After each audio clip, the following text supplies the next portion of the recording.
उठ ऐ मुस्लिम के जिंदा सुन्नते खैरुल बशर कर दें, उठ ऐ मुस्लिम के जिंदा सुन्नते खैरुल बशर कर दें, फिदा इलाए हक के वास्ते हम अपना सर कर दें। खुदा के आखिरी पैगाम के हामिल हम ही तो हैं, खुदा के आखिरी पैगाम के हामिल हम ही तो हैं। उठें फिर दुश्मनाने मुल्क मिल्लत को खबर कर दें। भाई बुजुर्ग दोस्तों, वक्त की नज़ाकत है। ये कहूं कि रस्म अदा किया जाए तो लफ्ज तो बुरा है, लेकिन अपने मिजाज के खिलाफ होने की वजह से ऐसे सख्त लफ्ज तो कहना भी मुनासिब समझता हूं ताकि दिल का भड़ास निकले तो सुकून मिले। बड़े लोगों का काम है कि बड़ी सी बड़ी बातों को समेट कर चंद लफ्जों में, जैसे कहते हैं बड़े के कूजे को समुंदर में सिमो देना, ये बड़ों की सिफात है। जब छोटों को बिठाया जाए तो छोटे थोड़ी समेट सकते, वो तो फैला देंगे, मुंतशिर करेंगे। काम ही ये छोटों का ही नहीं, और जलसा तो छोटों ही का है। इसलिए जब छोटे को बिठाया जाए तो उनको मौका दिया जाए, बड़े तो समेट देंगे। मैंने चंद आयतें अलग अलग पढ़ी।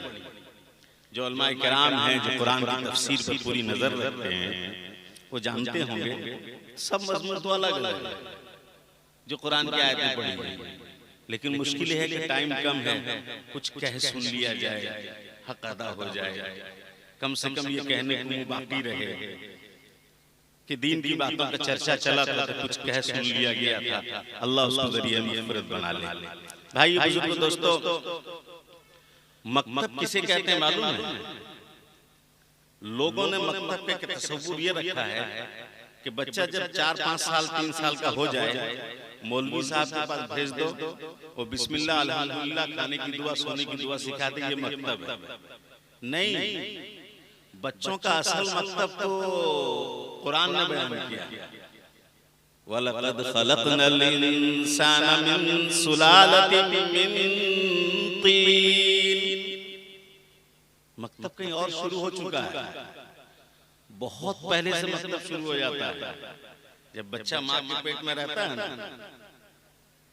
वहां से मकतब शुरू होता है। निजाम खुदाबंदी, तरतीब खुदाबंदी के मुताबिक उसे सिर्फ ग़िज़ा की सप्लाई नहीं दी जाती है।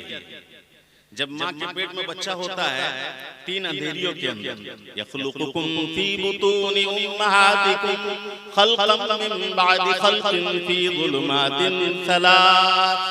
3 अंधेरियों के अंदर मकतब का निजाम शुरू होता है।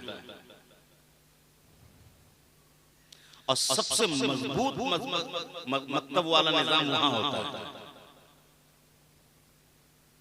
और अल्लाह वहां खिलाने का निजाम भी बहुत मजबूत रखते हैं। क्या खिलाते हैं? बच्चे की ग़िज़ा मां के पेट के अंदर है क्या? लोग जानते हैं, खून है। और सुनो, बहुत ढील लगेगा, माँ बहनें भी सुनती होंगी, लेकिन खुदा की कुदरत का निजाम है। 3 अंधेरियों के अंदर माँ के हैज को रोक दिया जाता है। तब लोग जानते हैं कि हुआ कुछ। सब तरफ खुशियों की खबरें फैलाई जाती हैं। माँ का हैज रोका जाता है, उसको रिफाइन किया जाता है, और फिर उसके बाद नाफ के रास्ते से उसको ग़िज़ा पहुंचाई जाती है। अच्छा, हर ग़िज़ा का अंजाम क्या है? पेशाब पैखाना होना चाहिए ना। ग़िज़ा का अंजाम तो यही है। पेशाब पैखाना कहाँ होता है? पेशाब पैखाना 4 महीने तक बच्चे के पेट में स्टॉक करवाते हैं, पूरा जमा रहता है। ये नामुमकिन तो है नहीं। हम तो 24 घंटा क्या, जिनका पेट खराब हुआ बेचारे 2-2 दिन 3-3 के बाद 3-3 दिन के बाद जाके खाली करते हैं। तो अल्लाह 4 महीना रोक दे तो क्या मुश्किल है उसके लिए? 4 महीने तक वो स्टॉक रहता है। अब जब बच्चा पैदा होता है, घराने की औरतें परेशान होती हैं, कहाँ दूध होते ही नहीं, दूध कहाँ से होगा? खुदा का निजाम है, पहले पेट साफ करो, तीसरे दिन के बाद दूध माँ के सीने में अल्लाह उतारे। और डॉक्टर के पास जाकर सिफारिश करवाते हैं, कुछ लिख लीजिए दवा, बच्चा नहीं होता। बेचारे जानते ही नहीं है इंसानी तखलीक का जो निजाम है खुदा का, वो इसी तरतीब से कि उतरेगा, लेकिन पहले साफ करो। चुनांचे बच्चा साफ कैसा करता है सोचो तो, दिन भर में हर कुछ देर में देखो कपड़ा खराब, कभी हरा, कभी पीला, कभी सफेद, कभी मटियाले रंग का, वो सब जितना जमा था ना 4 महीने में, अल्लाह उसको निकालता है। अब निकालने के बाद क्या करते हैं? उसी खून को फिर पिलाते हैं। लेकिन जब दुनिया में आकर इंसान खून को पिएगा, किसी को दे दो खून पीने के लिए, पी लेगा, नफरत। खुदा ने हमारी तबीयत का कितना ख्याल रखा। माँ के सीने में उस खून को प्योर व्हाइट शक्ल में सप्लाई करवा रही है, लेकिन माँ खून पिलाती है। इसलिए कुरान ने इतना बड़ा रुतबा बयान किया, इसलिए हदीस ने इतने रुतबों को बयान किया, तज़किरे को बहुत बुलंद किया। माँ फरमाया कि अब अल्लाह दूध की शक्ल में उसको मुंतकिल करवाते हैं। अब सोच के देखो, पूरा धड़ा उसका तैयार हो रहा है, मकतब का निजाम है, पूरा धड़ा तैयार हो रहा है। वहीं से निजाम मकतब को अल्लाह ने चलवाया है। इसीलिए फरमाया कि माँ जैसी होगी औलाद का रंग भी उसी तरह होगा। मैं रंग का मतलब ये जो काला गोरा उसको नहीं कह रहा, बल्कि उसकी सरीर, उसकी तबीयत, उसके चाल ढाल, उसके हरकत, वो उसी तरह बनेंगे। हत्ता कि फरमाया एक माँ अगर कुरान की तिलावत कसरत से करने वाली होगी, ये हो नहीं सकता कि उसकी औलाद कसरत से तिलावत करने वाली नहीं होगी, ये हो नहीं सकता। क्योंकि अल्लाह ने मकतब के निजाम को वहां से शुरू किया। चुनांचे आप लोग वाकया सुने होंगे, एक बुजुर्ग माँ दाखिले के लिए मौलवी साहब और इमाम साहब के पास लेकर गई अपने बच्चे को कि इसका दाखिला ले लीजिए। फरमाया अच्छा ठीक है चलो, क्या जानते हो पढ़ना शुरू किया। 5 पारे तक बच्चा रुका ही नहीं। अब पहला दिन है मकतब का पहला दिन, 5 पारे तक बच्चा रुका ही नहीं। उसको कहा गया था कि तुमको क्या याद है सुनाओ। 5 पारे तक बच्चा पढ़ता रहा फर। वो ताज्जुब हुआ कि ये क्या ये तो आया था अलीबा पढ़ने के लिए, मुझे ही कुरान सुना। लेकिन 5वें पारे के बाद आगे बढ़ना मुश्किल। पूछा माँ से क्या किस्सा है, बात क्या है। मालूम ही हुआ कि माँ 5 पारे की हाफिजा थी। माँ 5 पारे की हाफिजा थी। बराबर वो उसको पढ़ती रहती थी। कब पढ़ती थी? जब वो पेट में था तो पढ़ती थी, और जब पेट से निकला तो पढ़ती थी।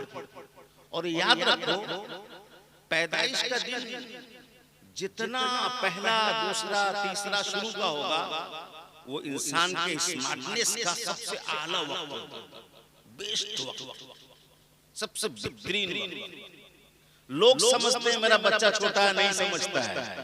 मोबाइल जैसे चाहो देख लो, मियां बीबी जैसे तस्करे कर लो, और टीवी के स्क्रीन पर जो चाहे किस्सा सुन लो, सुना लो। नहीं, बच्चे का सबसे ज्यादा ज़हानत का वक्त उसका बचपना होता है।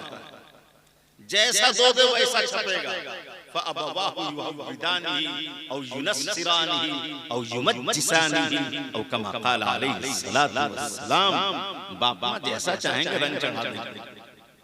अब सोच के देखो, हमने रंग चढ़ाया यहूदियों का, हमने रंग चढ़ाया नसारा का, हमने रंग चढ़ाया काफिरों वाला। अब उम्मीद क्या रखते हैं? अब उम्मीद काफिरों जैसी उम्मीद तो रखना होगा ना, नसारा जैसी उम्मीद रखना होगा। जैसी तहजीब बापा मुंतकिल करेंगे, जैसी सुबह उनकी गुजरी होगी, जैसा शाम उनका हुआ होगा, उसी तरह की रहनियत लेकर बच्चे मैदान में आते हैं। अब दुनिया की इस पूरी दुनिया के अंदर इस वक्त तो भूचाल मचा हुआ है। सोचो किसकी वजह से मचा हुआ है? अल्लाह की वजह से मचा हुआ, रसूल की वजह से मचा हुआ, इंसानों की वजह से मचा हुआ। इंसान लफ्ज बहुत छोटा है, ईमान वालों की वजह से पूरी दुनिया में पहुंचा। शिकायत गैरों से हम क्यों करेंगे? अल्लाह ने तो कायनात के निजाम का दारोमदार हमारे ऊपर रखा है। ईमान वालों के हालात जैसे होंगे, दुनिया वालों के हालात वैसे बने और बिगड़े। दुनिया में जो खराब हालात नजर आ रहे हैं, ये नए थोड़ी। कुरान ने तो कहा है, मेरे सहाबा को तो तुम देखो, हम हसिबतुम अन तदखुलुल जन्नत वलम्मा यातिकुम मसलुल लदीना खलौ मिन क़ब्लिकुम। ए लोगों, क्या तुम ये ख्याल करते हो कि जन्नत ऐसे दे देंगे तुम? वलम्मा यातिकुम मसलुल लदीना खलौ मिन क़ब्लिकुम, जैसे हालात तुमसे पहलों पर आए हैं, वैसे हालात तुम्हारे ऊपर नहीं आएंगे। जन्नत दे दी जाएगी, सिर्फ खब्बाब को सताया जाएगा और जन्नत तुम पाओ। सिर्फ बिलाल को घसीटा जाएगा, जन्नत तुम पाओ। सिर्फ हसन हुसैन को शहीद किया जाएगा, तस्करा करके तुम जन्नत में चले जाओ। नहीं मेरे बंदो, सुनो, मस्सतहुमुल बअसाउ वज़र्रा वज़ुलज़िलू, उनके ऊपर बुरे हालात आए थे, गम का पहाड़ तोड़ा गया था।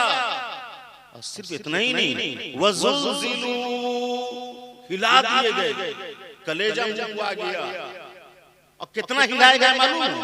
हत्ता यक़ूल रसूल वल्लज़ीना आमनू मअह। सिर्फ सहाबा नहीं कह रहे थे, अल्लाह के रसूल फरमा रहे थे, और अल्लाह के अंबिया भी अपने जमाने में कहा कह रहे थे। क्या? मता नस्रुल्लाह, अल्लाह की मदद कब आई? ये तो हमारे घरों को बुलडोजर चलवा चुके, अल्लाह हमारे नौजवानों को कत्ल कर चुके, अल्लाह हमारी मस्जिदों को मिस्मार कर चुके। मदद कब आई?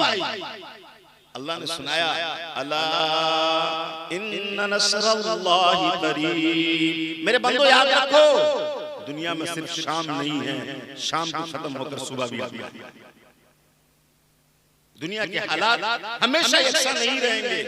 अदलते बदलते रहे। आज किसी के साथ हालात है, आज कोई बादशाह की कुर्सी में इस धोखे में न रहे कि कुर्सी हमारी हमेशा की जाए। ए गमज़दा लोगों, प्यारे नबी सल्लल्लाहु अलैहि वसल्लम की उम्मत, सुनो, ये हालात तुम्हारे ऊपर हमेशा के लिए नहीं आए हैं, ये वक्ती हैं, चले जाएंगे, लेकिन अपने हालात को सुधार लो और खुद अपनी फिक्र के साथ साथ अपनी नस्लों की फिक्र करो, अपनी फिक्रों के साथ अपनी नस्लों की फिक्र करो। दुनिया में बड़ी सी बड़ी डिग्री 15 से 16 साल में आसानी से हासिल होती है, या होगा तो बहुत पीजी वगैरह कर करके डॉक्टर भी तैयार होगा, 20 साल लगेगा। लेकिन 20 साल पहले पढ़ाई शुरू किया था और 20 साल के बाद पढ़ाई खत्म करने के बाद एक बेहतरीन माहिर डॉक्टर बनकर जब मार्केट में आता है, 40 साल की उम्र हो चुकी होती है, 20-25 साल के बाद उसकी डॉक्टरी खत्म। लेकिन एक मकतब का निजाम है, एक बच्चा अल्लाह पढ़ता है, एक बच्चा अल्लाह के रसूल का नाम सीखता है, एक बच्चा कलमा पढ़ता है, कलमे का मफहूम सीखता सिखाता है, वो मरने के बाद खत्म हो जाएगा? नहीं, भाव बढ़ जाएगा। दुनिया के डॉक्टर खत्म हो गए तो उनकी डॉक्टरी वही खत्म, लेकिन कुरान को पढ़ने वाला जब दुनिया की जाहिरी हयात से चला जाता है तो वहीं पर उसका खत्म नहीं होता, बल्कि रुतबे और बढ़ते, पढ़ता जा, चढ़ता जा, जहां तेरा आखिरी हर्फ होगा वही तेरा मकाम। इसलिए भाइयों बुजुर्गों दोस्तों, जहाँ कहीं भी कुरान की निस्बत पर जमा किया जाता है ना, सच और वाकया के अगर बात खत्म करता हूँ, मैं तबीयत के एतबार से एक रत्ती बराबर आना नहीं चाहता, सिर्फ कुरान की निस्बत पर। कि कुरान मकातिब कुरानिया का निजाम है ना, कि कल को क़यामत के दिन ये मुंह कहने को रह जाए कि अल्लाह तेरे पाक कलाम की निस्बत पर बुलाया गया। इसलिए चले थे, इंशाअल्लाह वादा करते हैं खुद भी कुरान पढ़ेंगे और दूसरों को कुरान की तालीम के लिए उभारेंगे। मेरा वक्त तो खत्म हो चुका, अगर इजाजत हो तो कुरान की एक आयत सुनाकर तरगीब देकर बात। कल क़यामत के दिन एक मुकदमा दायर होगा, मुद्दई कौन होगा मालूम? अल्लाह के रसूल सल्लल्लाहु अलैहि वसल्लम। और जज कौन होगा? खुद रब्बे ज़ुल जलाल, कायनात का मालिक, खुदा, परवरदिगार, जो रात के अंधेरे में हमें वैसा ही देखता है जैसे कि दिन के उजाले में देखता है, वो जज।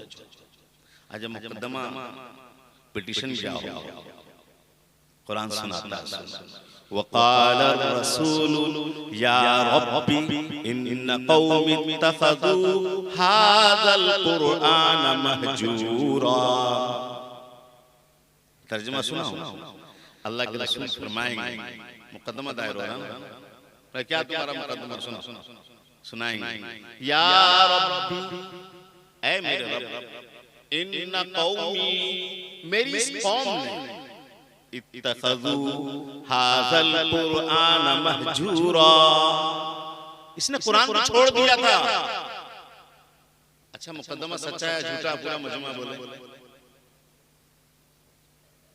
अच्छा, थामना इसी को कहते हैं, ग्वाला उसे कहते हैं जो एक मर्तबा बाजार से ओमफेड का दूध लेकर चला आया तो सब उसको ग्वाला कह देते हैं, दूध लाने वाला कह देते हैं, दूध थामने वाला कह देते हैं। नहीं, ये दिन भर में एक मर्तबा पेट में आंख नहीं, मुंह में दांत नहीं, अब मस्जिद के लोटे बन गए तो दिन भर में एक मर्तबा ज़ोहर से पहले जल्दी पहुंच के 2-4 रुकू पढ़ लेते हैं, सोचते हैं हमने कुरान का हक अदा किया। मुकदमा होगा हमारे खिलाफ, यही मुकदमा का पिटीशन सुना रहा हूँ। अपने हाफिजों से, अपने इमामों से नफा उठाया करो, पूछो इसका मतलब क्या है। हमने कुरान को छोड़ा या नहीं? हमारे घर की औरतें कुरान दिन भर में कभी नहीं पढ़ती, हमारे चाय में देरी नहीं हो सकती है, लेकिन कुरान पढ़ने के लिए कभी पूछते भी नहीं कि कुरान पढ़ी या नहीं। और ससुर बनने के लिए तैयार, बाप बनने के लिए तैयार। इसलिए भाइयों बुजुर्गों दोस्तों, खुद भी अपने घरों में कुरान पढ़ने का एहतमाम किया जाए, कहीं ऐसा ना हो कि हमारे कदम उस दिन फंस जाए और हमारा हिसाब किताब मुश्किल हो जाए।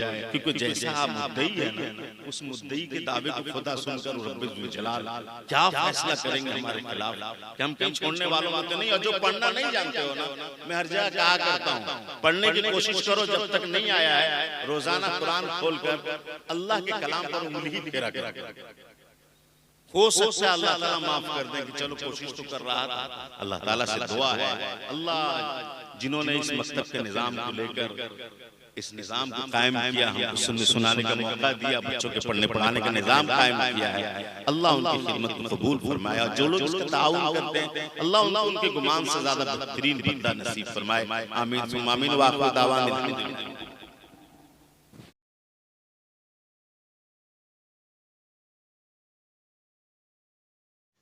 अगर वीडियो अच्छी लगी तो लाइक करें और तमाम दोस्तों को शेयर करें।